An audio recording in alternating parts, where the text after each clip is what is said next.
another episode of Crazy Stupid Marketing, the show where we talk about some of the crazy stupid things people do in marketing and how maybe we cannot do those things, but instead do things that are helping our business grow in an authentic, sustainable way.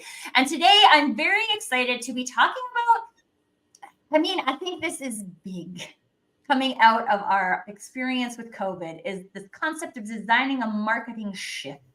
So for a lot of companies, there were a lot of things they did from a marketing perspective that worked.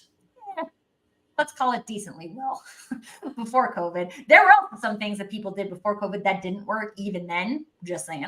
But during COVID, a lot of things changed. A lot of things changed for a lot of businesses. A lot of things changed for individual people. A lot of things changed for economies.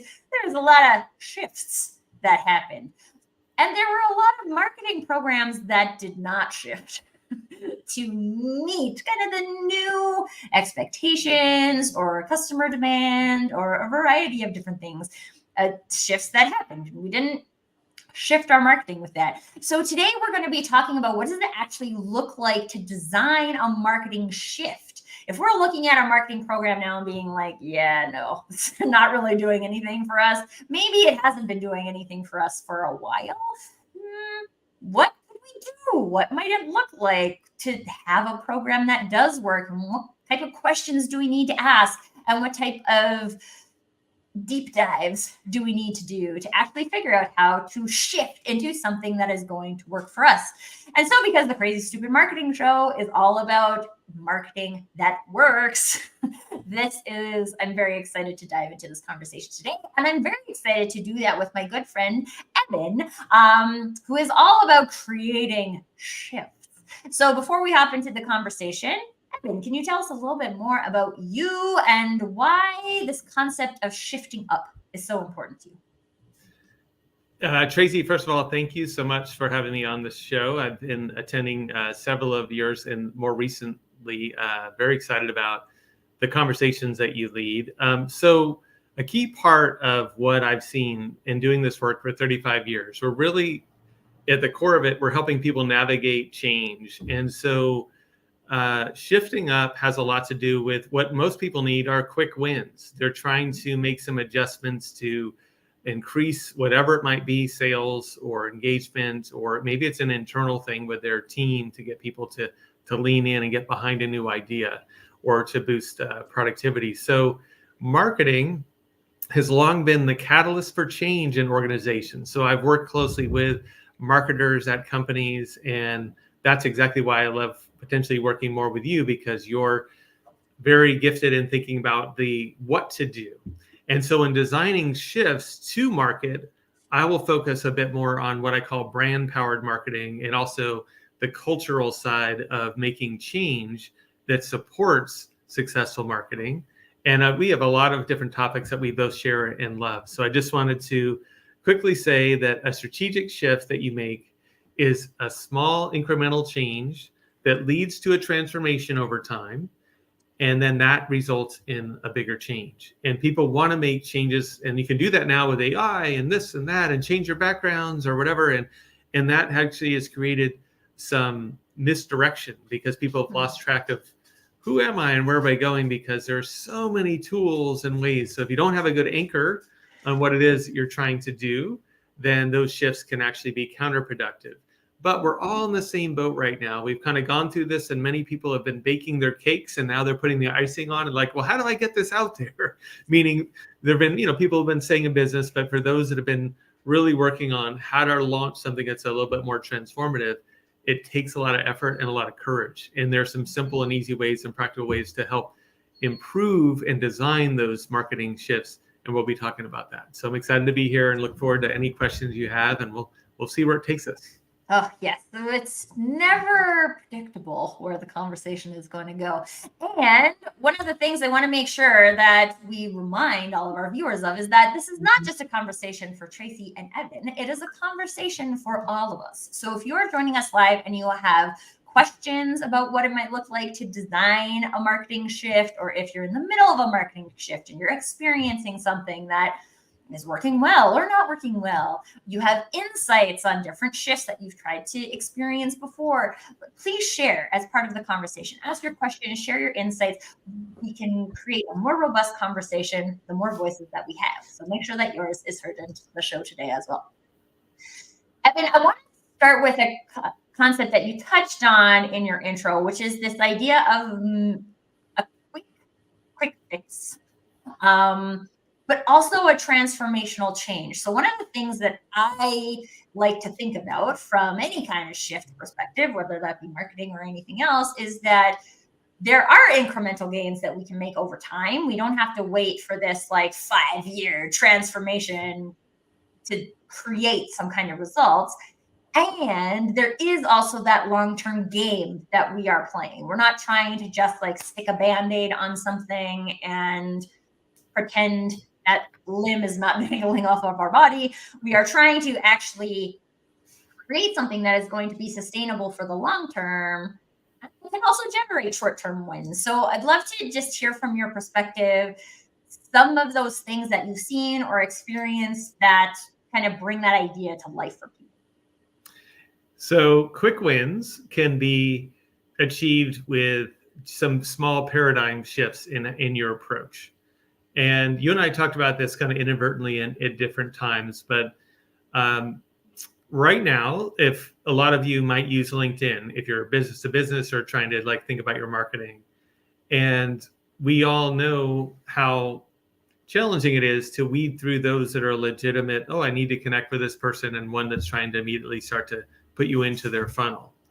And so I will just tell you that if you tried being really transparent with what you're saying, I did something like this recently, and it is a 35% increase in who was actually engaging and accepting my LinkedIn request. And now, granted, the ideal one would be where you're looking at a specific person, you have a person in mind that you've connected with, you have a thoughtful exchange. That's baseline number one. But if you're wanting to go into a particular industry, like we've been wanting to re-engage with a lot of nonprofits. So I simply said, I don't know you. I don't know exactly what I said, but it was something like, I don't know you. However, blah, blah, blah. I'd like to connect versus, hey, I love your profile and you're so accomplished. It'd be great to connect and share business ideas. And I want to meet with you. You know, you have to really, AKA slow your roll a little bit, kind of step back a little bit and just be as clear about what you're trying to do. So that's not necessarily, but that's like a starting point of the kind of interim work that needs to be done to kind of get a new approach to really know what the values and how do you want to show up. Because sometimes, say you partner with some organization that's going to promise you all these leads, or they're going to use some AI tool or something like that. It's really challenging to take that back. You can misfire and meet with someone you really wanted to meet with, but they said, "Whoa, I thought you were somebody else, but you had this spammy message." So I immediately said, "No, thank you," and you lost your chance. So that's just a small example, but it's just those taking a good look at how we can be more intentional versus trying to just attract attention. Intentional versus attracting attention, which is a lot of like TikTok and a lot of these different things and putting filters on things. There's nothing wrong with that, but that's like kind of in the psyche of a lot of like entertain me, or you've probably seen like some ads where they're like, if you're a business owner, blah, blah, blah, 5-figure, before you can even scroll past, you're making 5 figures if you click on their button or whatever, 7 figures. But the point is those types of things that we see that are out there, the vision, are not always the things to go towards. So those quick wins where you often look at what someone else is doing, or you see a program and you immediately will sign up for or go towards the light of what someone else is doing, thinking that's the best way to do it. And it very well could get you some quick fix or some quick wins. But once you start to kind of go in a direction that you're not really connected with, it can kind of lead you down paths that aren't really long-term. So I just gave you one example because I don't necessarily know for everyone, what those quick wins are, but other quick wins are just simply spending that inward time to be more connected to what your purpose and what you're trying to do, because then you're more able to discern how you want your marketing to show up. And then editing things down so you say, what is the one message or theme that we can get behind? Even if in my case, I have a number of things we offer, I'm getting behind one main message and making it as consistent as possible. And I will tell you, for a good couple of years, especially with like online type things, it was more of a shotgun approach. And that's, it's kind of fun, but some of it was testing things out and some of it was, will people like this? And Right. so getting over, will people like this?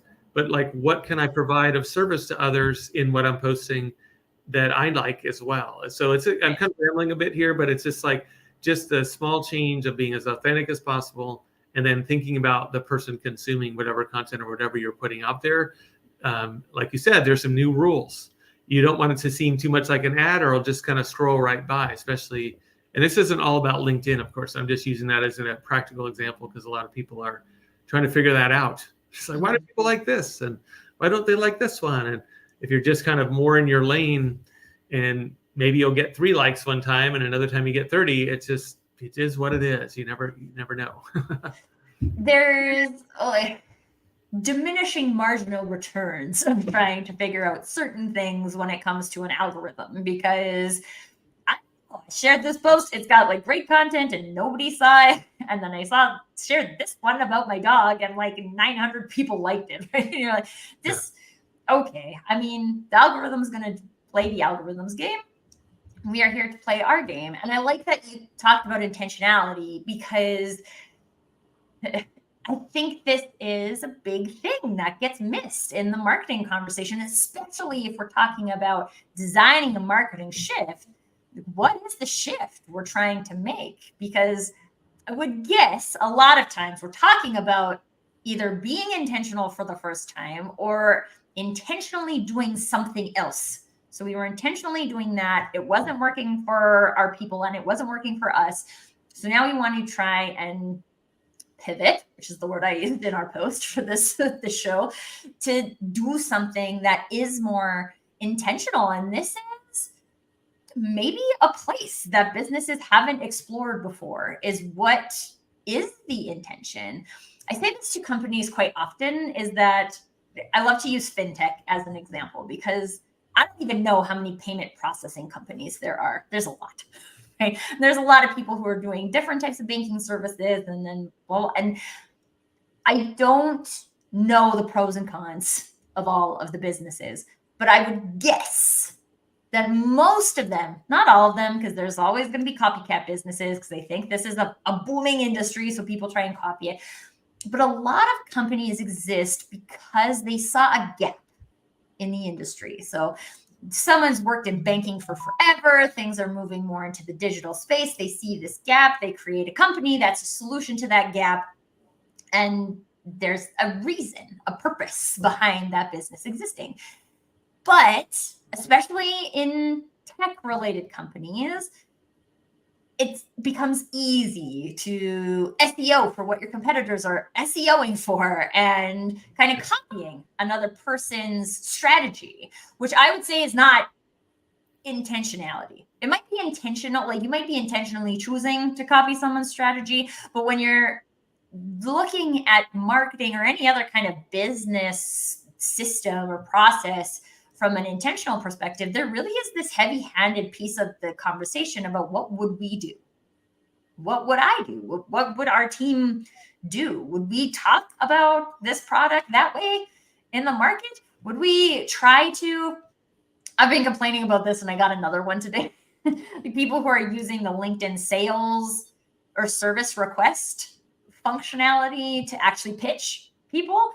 And the one I got today was like, I hope you don't mind, but blah, blah, blah. And I actually responded with, I do mind, actually, because this is not the functionality of this. And you know that, right? So what is your intention with this? Is your intention to use whatever possible mechanism you can to get in front of people? Because as far as I'm concerned, that's more damaging to your brand than it is empowering people to like your brand.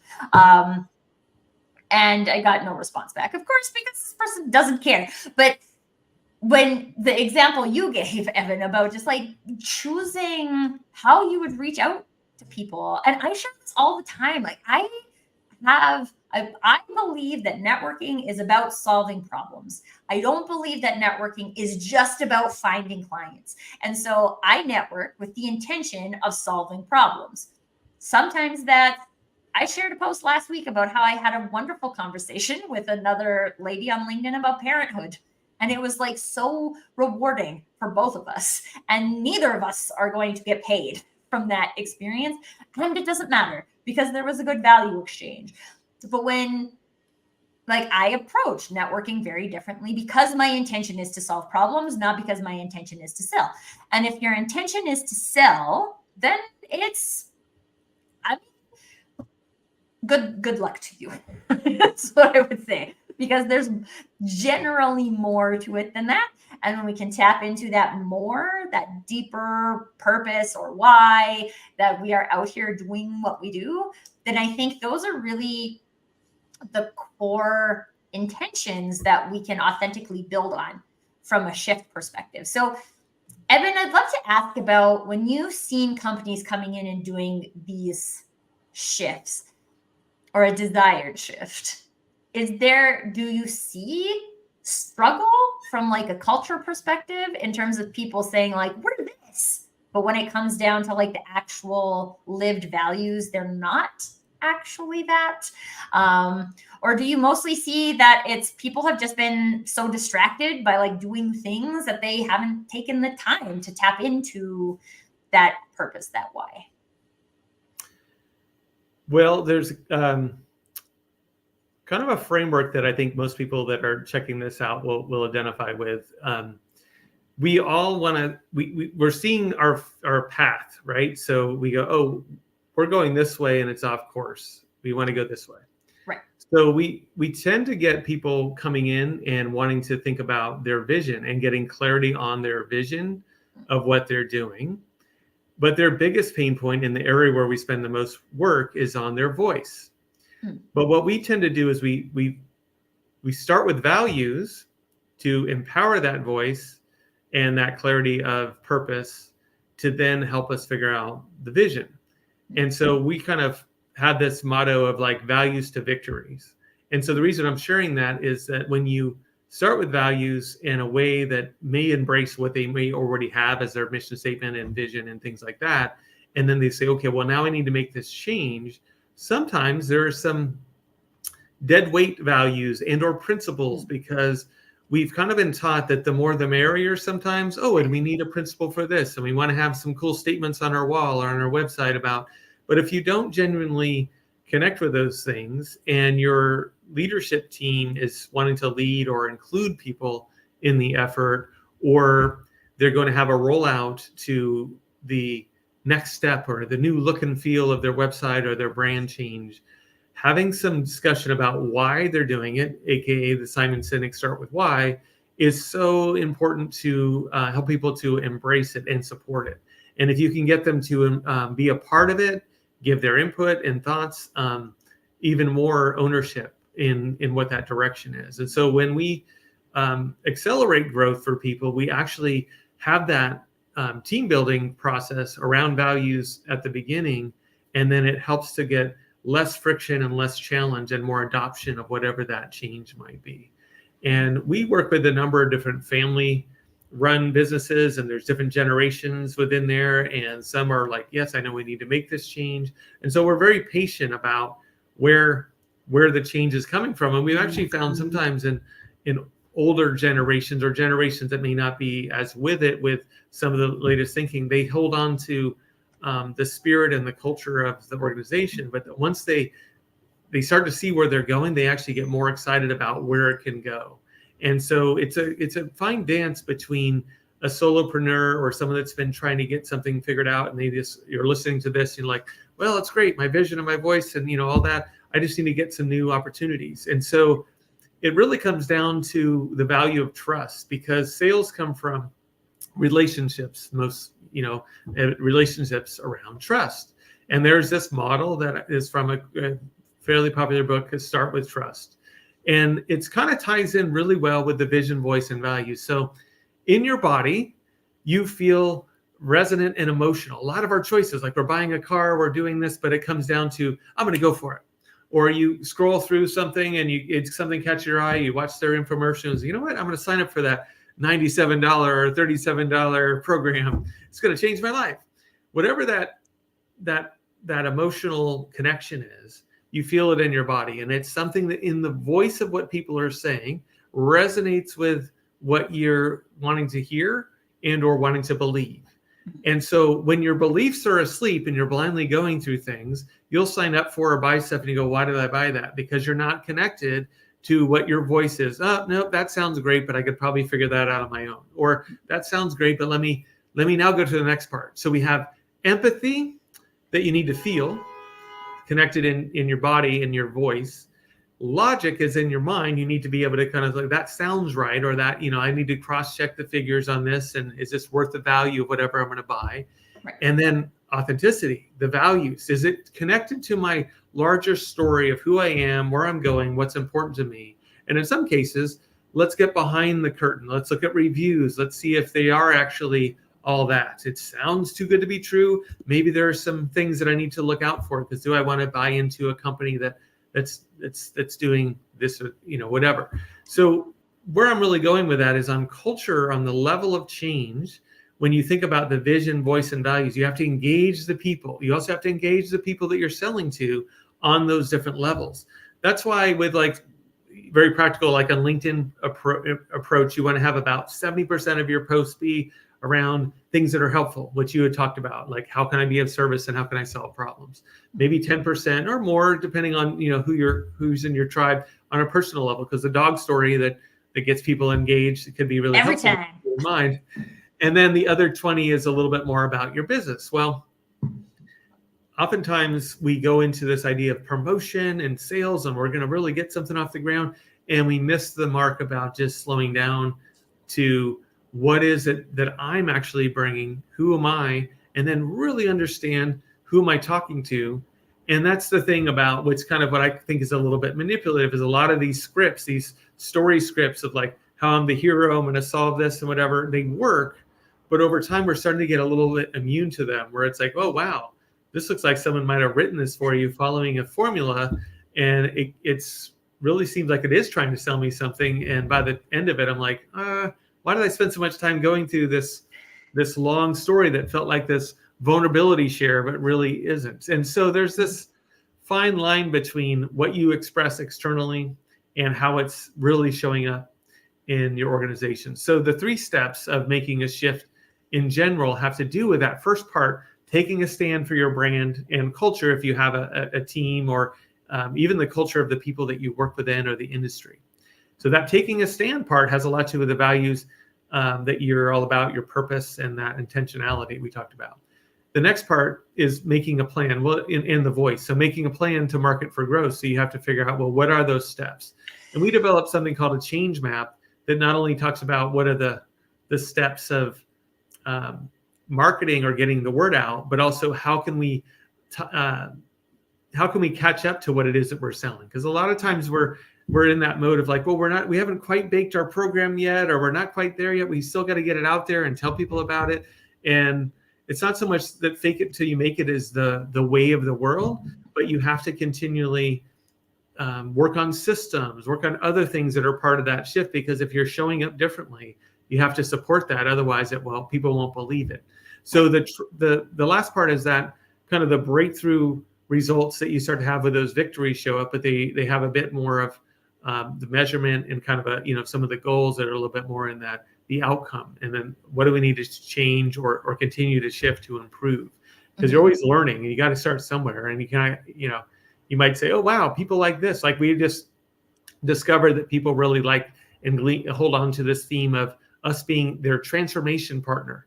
So like, oh, we might want to incorporate that. So that's part of it. It's not to not know where you're going, but to be able to course correct and navigate change with the input, and be flexible enough to make some of the shifts you need to kind of dial your message and dial your vision in along the way. So that kind of went in a couple different directions, but it's rooted in trust. And so to remind people, logic, empathy, making sure it's genuine and you really do care. And then the authenticity is does this check out? Does this actually align with someone that I can trust or that I feel comfortable with? And those 3 pieces can be really a lot easier to develop. But if you're taking a lot of shortcuts to just focus on the quick wins especially using AI or different things that are maybe, outside of your own additive quality or actual problem solving. If you're blinded and are, at the wheel, you're not steering it, it's not going to have much trust, and it lowers the whole marketing world that you're in. So that's like, people don't know what to believe, false news, fake news and whatnot. So having those genuine offers and like, we really care, don't have as much weight anymore as when people are saying it earlier. Well, and I think those types of things have always been more based on how you demonstrate that than you saying that, right? And it's an interesting phenomenon in marketing. It's funny because I was talking to my husband about this over the Easter weekend, and someone was talking about like dentists and chocolate and all of this stuff, and I was like, yeah, 4 out of 5 dentists say, I can find 4 out of 5 dentists that will say pretty much anything. From a marketing perspective, it's actually called fluff for those of you who are not marketers. And you can't prove that it's right, but you also can't prove that it's wrong. And so it's fluff. People treat it like it's not meaningful. So we can do that. But at the end of the day, people will feel the experience of whether or not the 4 out of 5 dents is probably a bad example, but it's like, do you trust that this company is going to be able to do what they say they're going to do? And I mean, I'd love to talk about this because I do feel like in this process of like building trust and then planning a thing and then also measuring, which I would guess at the end of these types of things, we are measuring things that feel more meaningful because they are more rooted in our why and our purpose. But where do you most often see businesses go awry? Because I feel like a lot of businesses talk about a lot of these things, right? We talk about vision and values. We talk about creating a marketing plan and going there. We talk about measuring what matters. But in your experience, where are some of the gaps between those two things? Because I always think most of the broken pieces of marketing are in a disconnected activity. So it's not that you don't have a vision and values, and it's not that you don't have a plan, but it's that the plan is not connected to your vision and values. And therefore the plan is just a plan. And if you achieve it, cool. And if you don't achieve it, we'll change it next quarter. So what are some of the things that you see that are the gaps that people experience in that process? Not working with you, obviously, because that's what you're there to do, but like in the history of them trying to fix those types of problems. Well, yes, in the history of helping people to shift up over many years, it has a lot to do with the courage to actually step into something new, and also the support for how to make that actual change more meaningful. And so what tends to happen is you have this very connected experience with figuring out who you might be and where you want to go, and it brings people together. You have that sense of unity. We call that collaborativity, where you're bringing creativity, productivity, and a collaboration. And you have this sense of innovation, like, hey, we're going to do new things. We're going to go in a good direction. Those organizations that truly get behind like their tagline, their mission, and where they're going, and then they start to lean into it, and they have kind of a map for where they're going to go, have had obviously really great success, and they're really excited about it, uplifts the whole team, and they know how to kind of incorporate it. But what tends to happen is people get in their head, and then they start to say, oh, well, that's great. That was a great process and all, but let's just now, let's just make some money. So if you see it as a continuum of who you are and where you're going, and the steps to get there is a bit of a learning process, as opposed to kind of a left brain, okay, that was that. We now have our updated logo. We now have that. Now let's put some starbursts on this and drop the price and do some promos and have some outsource some whatever services that are not really listening to or representing what that change is. And that's where the disconnect, can fall down. So it has a lot to do with the trust going into it, and how much the leaders or owners have that internal trust within their own organization. We've done plenty of trust towers, which is one of our exercises, and other really fun exercises to get things moving, and then nothing is done with it because they just see it they're too left brain about and kind of stuck. They have psychosclerosis, hardening of the attitude, and so they don't necessarily embrace where they're going. But if their vision starts out somewhat transformative and they see it in steps and they've already done some of the work, it's like we come in at the perfect time to be the catalyst for that change, and a lot of great things happen. And it's usually those organizations that are not sure why they're making the change, and they're just seeing it as something that they have to do because their marketing person said we needed to update something in their website, that it is more transactional than transformative. So getting too much into the fear, or even just staying stuck in really, a lot of marketing gets stuck in codependent or counter-dependent. Hey, our competitors do this, so now we need to do the same thing. Or we don't do anything without talking to these folks because our yellow pages are going to save the day, right? But then you start to get into more of a sense of purpose. You get less manipulative in your approach. You start to move and be more inclusive within how you want to engage your team. And culture is a really challenging thing. And this Peter Drucker quote that everyone seems to say, what is it? Why I can't seem to remember it, but it's just basically,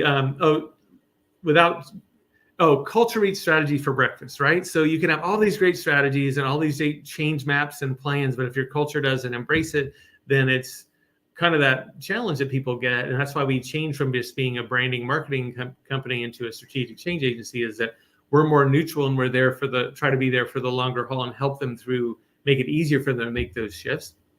But really, most people will reset to what's familiar and comfortable. And if you can't, so our goal is to make incremental changes. That's why when we start to see quick wins and they see, oh, this is working, then the bigger shifts can unfold. But those folks that want to do everything all at once, they're seeing it as we need to get this done by our trade show, and then we'll have a new look and feel and a new website, and then we'll just get back to selling. They don't see it as a transformative shift. Yeah. And I would say, I have a long experience working in marketing departments, and I wouldn't actually say that I ever experienced a shift that felt like any kind of significant shift. I will say I've been through multiple quote unquote rebrands. I have been through a lot of website projects, CRM implementations, and these types of things. But one of the things I always think about this specifically with CRM implementations is a CRM system, most of them are pretty similar from a functionality perspective. And so if you take a process that doesn't work on this CRM and you put it on this CRM, it's not actually going to do anything different for you. The software is probably going to promise that it's going to be different for you. Of course they am, because they're trying to sell their product to you. But if you're not, there's no fundamental shift in how you're doing things. There's just this kind of surface level. A lot of people will say putting lipstick on a pig, right? Let's dress this up and we'll change the brand colors, and then everyone will want to come to our website. One, as far as I know, brand colors don't play into any kind of algorithm psychology. You didn't change the content. You didn't change the process for people to come to your website. So why would more people come to your website? It's always very interesting to me because I think a lot of times from a marketing tactic perspective, there's a lot of selling that's done as you just need to update your website. You just need to have an updated LinkedIn profile. You just need to do the thing. And we are inclined to choose what is easy. So we're I just have to update my LinkedIn profile? Okay, great. I'll pay this person $60 and they'll update my LinkedIn profile, and it will have absolutely no impact on you whatsoever because your attitude about how you use LinkedIn is exactly the same. And this is what I think when we are talking about these shifts. And for those of you who are watching us live right now, I would love to hear your perspective too on these more, I will call them the human pieces of marketing, right? The empathy, the logic, the trust, the collaboration, right? These are human integration principles. And they're not the color of the button on your website, or the number of word counts you have in a post, or how frequently you post on something, or what channel you post at. It's not those things. The real shift comes from this human engagement component, and it is then reflected in the other things further down the line. But if we're not looking at the human engagement perspective, we're going to rewrite our website every 5 years, and it's going to do nothing for us except cost us money. Which I think is a big thing in marketing, right? People are supposed to spend X amount of their revenue on marketing, so they do, but it doesn't actually do anything for them. So Eben, I'd really like to ask about, when might a company, or what might be some of the like hints or experiences or symptoms that a company has that might mean they might want to explore a marketing shift? So kind of like the old equalizer, right? When you had a stereo, you could kind of do the equalizer and kind of see what's going on when your organization. I don't know if the Gen Zs will get that reference, but look it up. Well, it's also like, so this is a really amazing time for marketing because there's so many different platforms and ways to go about it. So it can be a little bit disorienting. And so what tends to happen is similar to what you mentioned, is like, okay, this might be the way to go. We need to do this, so I'm going to buy this, and it's going to have this impact. And the things that are being promised isn't always talking about the quality. So you have to kind of think about what are the types of clients and experiences and services or things you have to offer. Now, if you're selling a product online, or a service like plumbing, or something that's a little more transactional in a very common need, or even like you mentioned, a dentist or whatever, then some of those types of visibility make it easy for you to find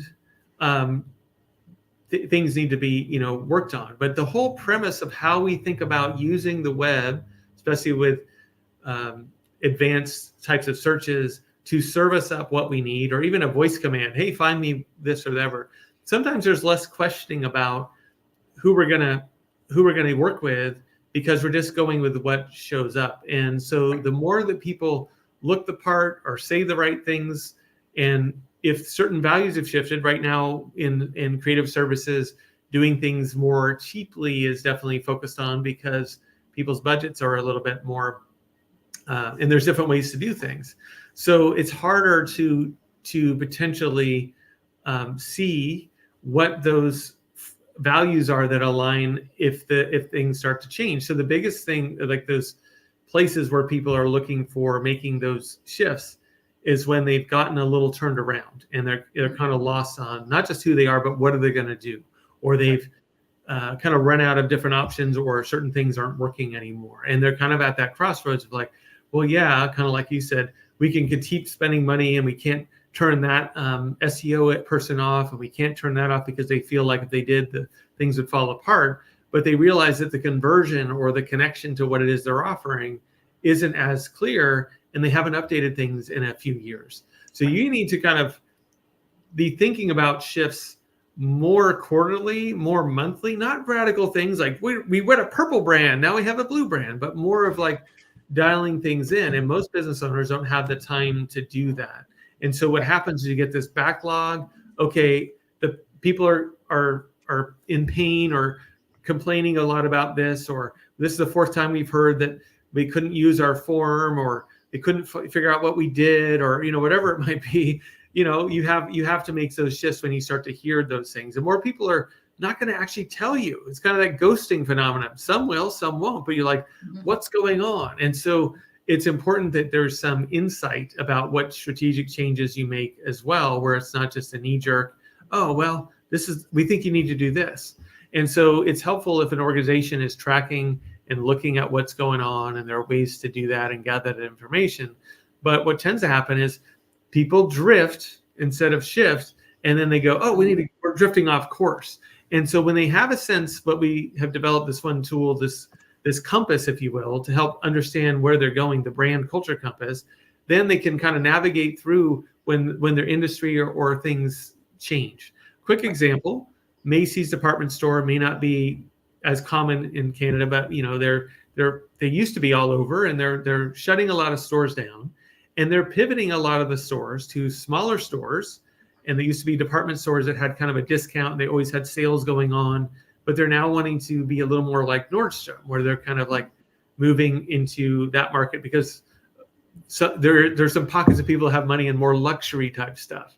And so to differentiate, that's going to change a whole lot about who they are, who they've been, and where they're going.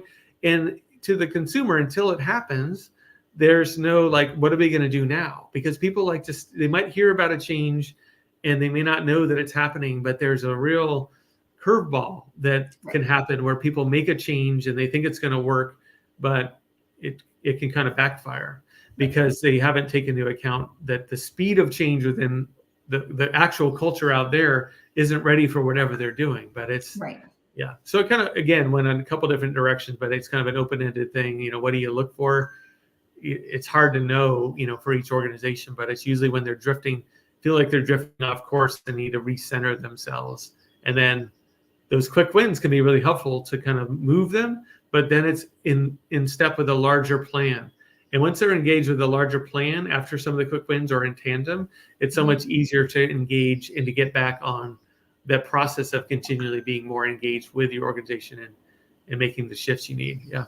Yeah. I think that's a great example, because I do feel like people feel the drift. Maybe before you even again, I've worked in a lot of marketing departments. There's a lot of different marketing, quote unquote, KPI, things that people are tracking that are probably tracking, right? Like, we want to post X amount of social media posts in a month, tracking. We want to post a certain amount of blog posts in a month, tracking, right? And that may or may not be, it could be a part of an intentional shift, but generally it's more an indicator of drift, right? Like, we're accomplishing what I used air quotes for those people who are just listening, accomplishing what we're trying to do, but we're not going towards the destination, which I feel like is a really great example of the drift, because we've drifted off, we're doing things, but it's not taking us to a destination. We're kind of just drifting around. And how might a shift impact that drift? I love those. I love a good rhyme. So that's great. We do have a question from the audience, from Cynthia, asking for any tips for someone looking to pivot into product marketing or growth marketing, coming from an IT project manager background. So kind of a little different piece of the conversation, but any thoughts on people looking to pivot? So an IT background, that was Yes. Cynthia's background? Yeah, IT project manager. Well, the cool thing, Cynthia, is that the project management side, to pivot in that, is an amazing place to start, because if you can start to understand that organizations are struggling with how to keep track of all the different aspects of their organization. So specifically into product marketing and growth marketing, if you're helping people to market their products, it's a little different than growing. If you're growing specifically with e-commerce or selling products, that is a bit of a different thing, and it actually is wired much more towards an IT background than, say, consultative growth B2B type organizations, which has a little bit more of a consultative, longer sales process. So I guess one of the tips would be to start to look at some of the gaps that might be there from some of the different tools, if you're specifically in e-commerce type of a space, to help to consult people and what to do, because there's so many things that are out there that say they're going to do all these different pieces and they don't always work. I'm not as geared towards that particular industry with e-commerce, and because my good friend of mine is, and we partner with them for a lot of that. But there's consistently a need for someone that can help to organize and plan out different promotions and different things, and understand what the analytics are of their store or what's happening. And so where there's a drifting company that maybe things are down, you become the kind of that technician to kind of be able to take a look at. So it is about picking a path, becoming more familiar with that industry of what those different levers are, and then be able to research and look at what's out there, because there might be some alternatives and you're just the person to help to implement. So right now, a lot of the ways that consultants or folks can help an industry for those particular things is being the person to know which levers to pull. And so since I don't know what those are, maybe you have some thoughts, Tracy, but that pivot, lean into your account management or project management, because each step of the process of updating a new product or whatever it might be is very much the thing that people have a challenge of, like, what do we do now? What do we feature? And they're oftentimes needing support from a consultant to come in and help them to kind of what I call grow forward with some new strategies. Yeah, I would echo everything that Eben said. And also, even if there are people who will tell you, because I've had people who tell me that my marketing project management is not project management from an IT perspective. And like, project management is project management. You can manage tasks, flow, resources, or you can't. It doesn't matter if it's for an IT project or if it's for a marketing project. The skills are the same. So I think from a like transferable skills perspective, it's quite an easy transfer. So what I would say, we talked a lot. This is kind of, we're talking about designing a marketing shift, or you can use the same principles for designing a career shift, right? I would ask, what's your why? Because I see this a lot in like different career transitions, like, oh, there's more jobs in product marketing than there are in project management, so I'm going to transfer over to product marketing. Not probably the most sustainable reason to get you a good job in product or growth marketing. What is it about marketing that intrigues you? What brought you to this conversation today? What did you wonder about that you were like, oh, this is more interesting to me than maybe these things that are happening on the IT side?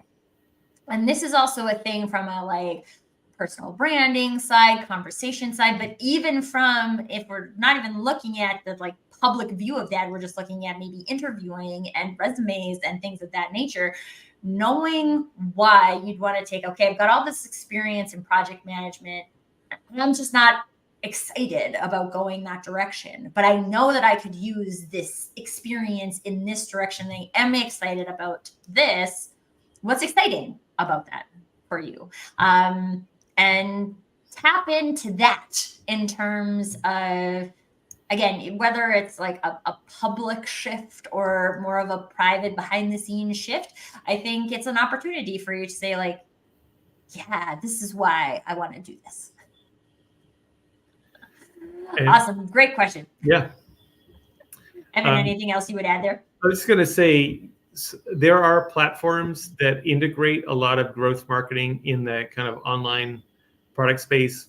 One, I think even the domain is called Go High Level. What tends to happen is they bring all these different services together, and then you can white label / be kind of certified in their how it all fits together. But these platforms that help to do marketing for product-based organizations like that would be a good place to look, because some of those videos, or even like HubSpot, there's just so much integration happening.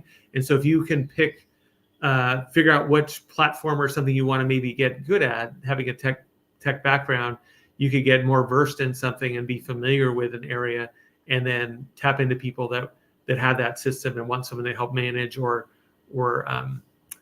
become good at, a platform is one strategy. Yeah. Yeah, a great note, because I shared this with a contact of mine just a couple of weeks ago. Like HubSpot in particular has a great free training program. They'll let you do a whole bunch of free training on their program so that you can hopefully go out and help people with their platforms so that they can sell more of their platform.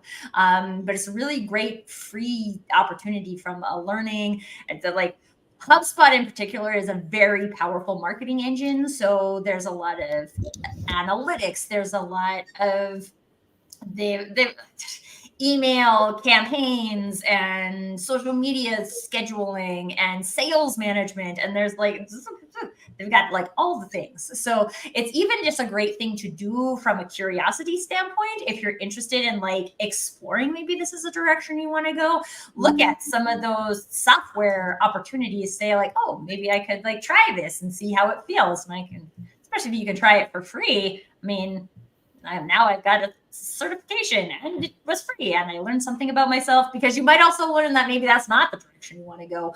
And it's a great opportunity to test it out. Now I have some value that I can add back to something else, but that's not the direction I want to go. And that's equally fine.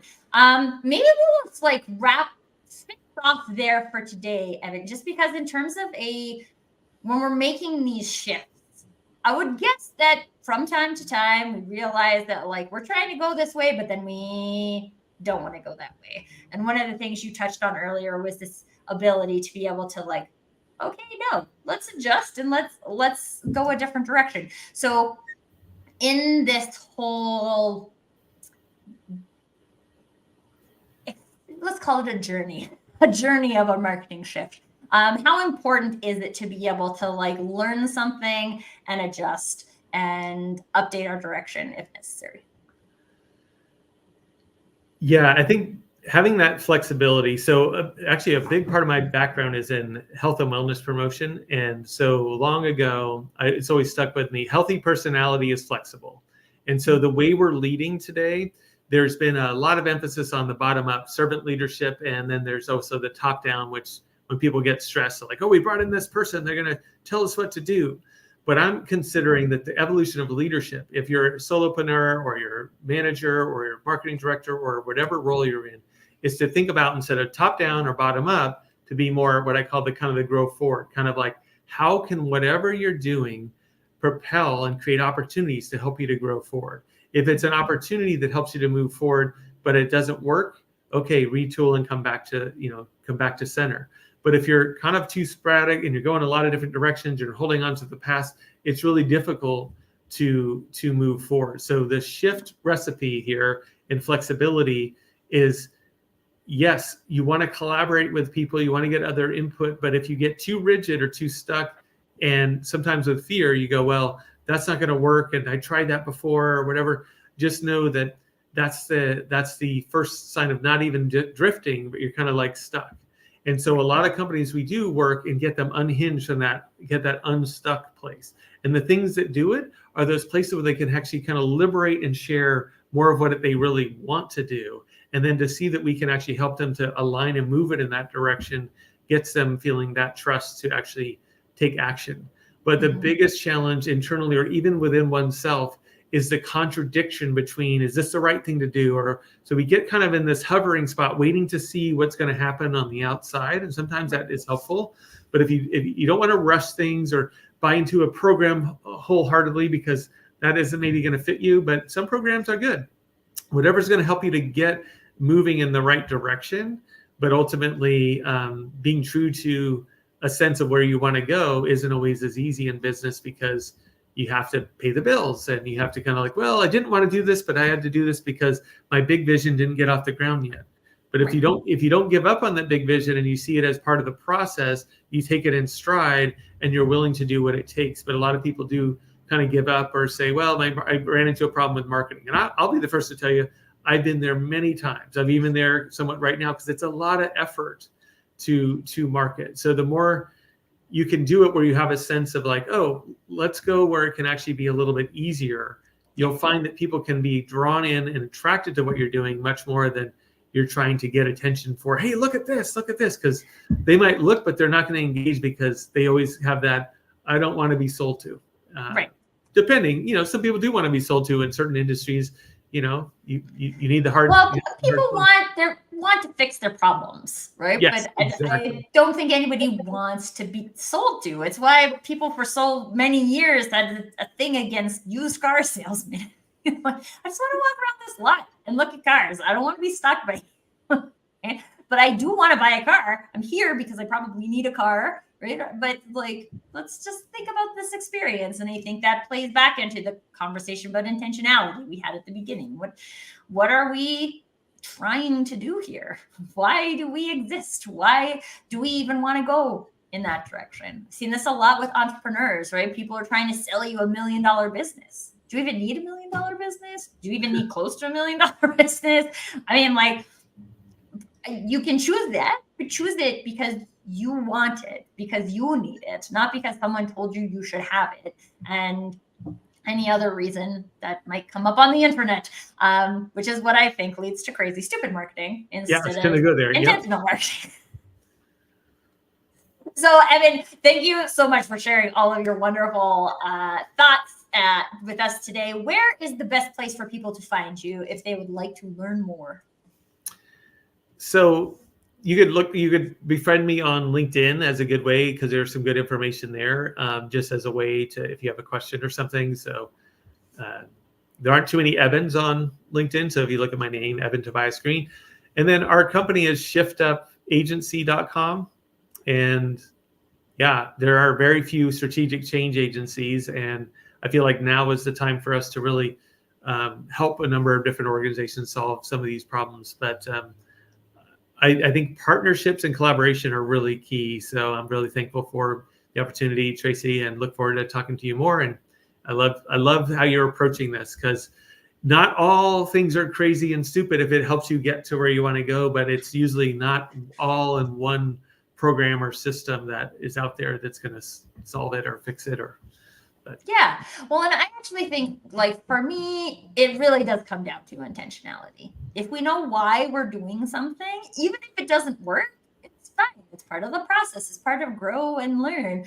But if we're doing things that someone else told us to do, or are the hot new thing, #AI. If you haven't watched the AI episode, I would highly recommend it. There's a lot of things we do and we don't think about, how is this plugged into our values? Would we do that? Is that how we would use AI? Or is that just how someone else is using AI? Because it's not how you have to do it. You don't have to podcast a certain way. You don't have to use a similar LinkedIn strategy. There's different things that fit different people. And when we have, I will call it the bravery, to show up and do the things that match us, that is when we actually design a marketing shift that is going to work.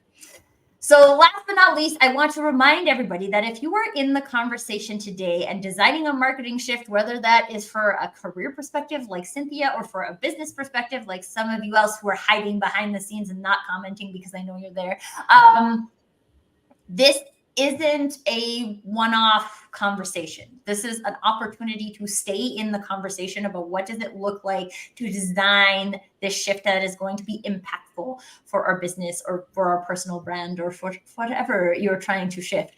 So connect with me, connect with Eben. He is tagged in this post. So you just have to click on his name and boom, there you go, right down his profile. Let him know that you saw him here and he'll have a little bit of background. But these are the type of people, Cynthia in the comments, these are the type of people who are in the conversation about designing a marketing shift. And so if you feel at all like you are in this drifting part of your marketing journey, then perhaps it makes sense to have a conversation with one of us about what it might look like to design a shift that is a little more meaningful than just drifting around. Thank you again, Eben, so much for your feedback.